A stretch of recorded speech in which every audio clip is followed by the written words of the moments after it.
Welcome back to my channel join mathematics by Kapoor. आज की इस वीडियो में सीखेंगे चक्रवृद्धि ब्याज। ठीक है, चक्रवृद्धि ब्याज कैसे निकालते हैं, है ना। तो देखिए हमारे पास प्रश्न है 5,000 रुपए का 10% वार्षिक ब्याज की दर से 3 वर्ष का चक्रवृद्धि ब्याज ज्ञात कीजिए, है ना। तो इस प्रश्न को सॉल्व करने से पहले मैं आपको कुछ इंपॉर्टेंट फॉर्मूला बताऊंगा। तो यहाँ पे देखो सूत्र है।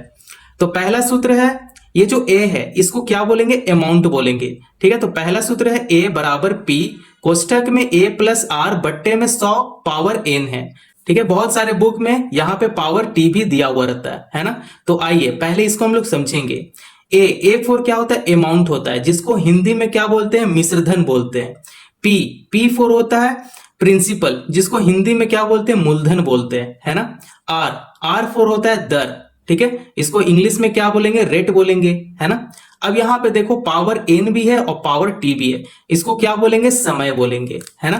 अब यहाँ पे देखो कंपाउंड इंटरेस्ट, इसे इंग्लिश में क्या बोलते हैं, कंपाउंड इंटरेस्ट। कंपाउंड इंटरेस्ट को चक्रवृद्धि ब्याज बोलते हैं, है ना। तो यहाँ पे देखो सेकंड सूत्र क्या है, कंपाउंड इंटरेस्ट, जिसको हम लोग चक्रवृद्धि ब्याज बोलते हैं, है ना। तो मिश्रधन माइनस मूलधन, यहाँ पे देखो ए माइनस पी। ए क्या होता है, अमाउंट होता है, जिसको हम लोग हिंदी में मिश्रधन बोलेंगे, और पी क्या होता है, प्रिंसिपल होता है, जिसे हम लोग हिंदी में मूलधन बोलेंगे, है ना। तो चक्रवृद्धि ब्याज तब निकलेगा जब आपको ए पता रहेगा। ठीक है, ए क्या होता है, अमाउंट। जब आप मिश्रधन को पता कर लोगे तब चक्रवृद्धि ब्याज का फॉर्मूला लगेगा, तब आंसर आएगा, है ना। तो चलो पहले हम लोग मिश्रधन निकालना सीखेंगे। तो आइए प्रश्न को यहाँ पे सॉल्व करेंगे। तो यहाँ पे देखिए जो भी आपके सामने दिया गया है उसे हम लोग यहाँ पे लिख लेंगे।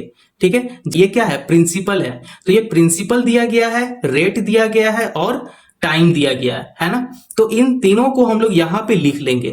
चलिए लिखते हैं, दिया है, ठीक है, प्रिंसिपल, मूलधन। ठीक है, मूलधन कितना है, 5,000 है, यहां पे 5,000 लिख लेंगे। फिर आता है रेट, जिसको दर बोलेंगे। ठीक है, कितना है, 10% का है, यहां पे लिख लेंगे उसे। ठीक है, अब आता है टाइम, समय कितना है, 3 वर्ष का है। ठीक है, यहां पे 3 वर्ष लिख लेंगे, है ना।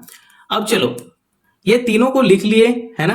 अब हम लोग एक फॉर्मूला का यूज करेंगे, ए बराबर पी 1 प्लस आर बट्टे में 100 पावर एन, जो अभी हम लोग जस्ट इस फॉर्मूला को हम लोग यहाँ पे देखे हैं।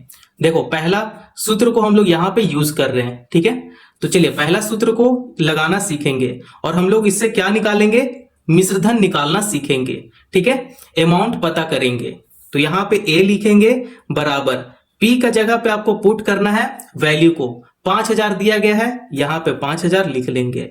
ठीक है, फिर ब्रैकेट लगाएंगे 1 प्लस आर, जो दर है, दर कितना दिया गया है, 10% है, यहां पे लिखेंगे 10 बट्टे में 100 है, यहां पे 100 कर लेंगे।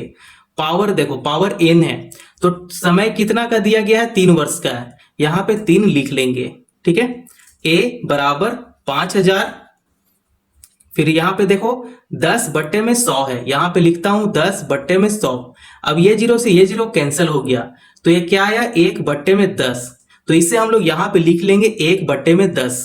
ठीक है, तो चलो यहां पे लिखते हैं 1 प्लस 1 बट्टे में 10 की पावर 3। चलिए अब आगे सॉल्व करते हैं इसे। यहां पे लिखेंगे फिर से 5,000।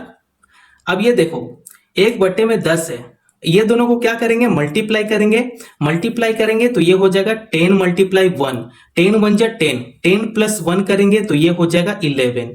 ठीक है, गुना 11 बटा 10 कर लेंगे, है ना, पावर 3 है, यहाँ पे पावर 3 करेंगे। इतना बात समझ में आ गया।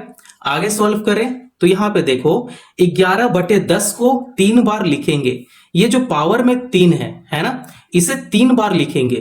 तो यहाँ पे लिखते हैं 5,000 गुना 11 बट्टा 10 गुना 11 बट्टा 10 गुना 11 बट्टा 10 कर लेंगे, है ना।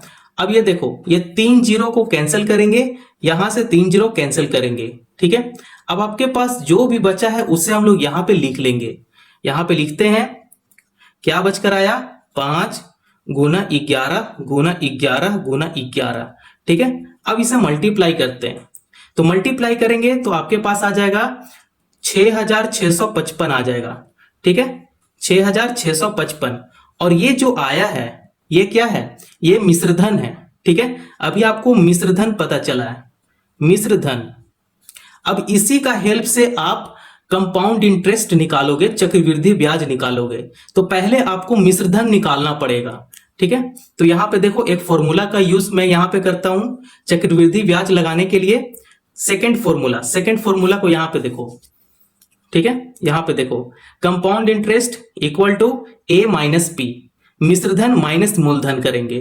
ठीक है, तो यहां पे मैं सीधा लिखता हूं compound interest equal to A minus P.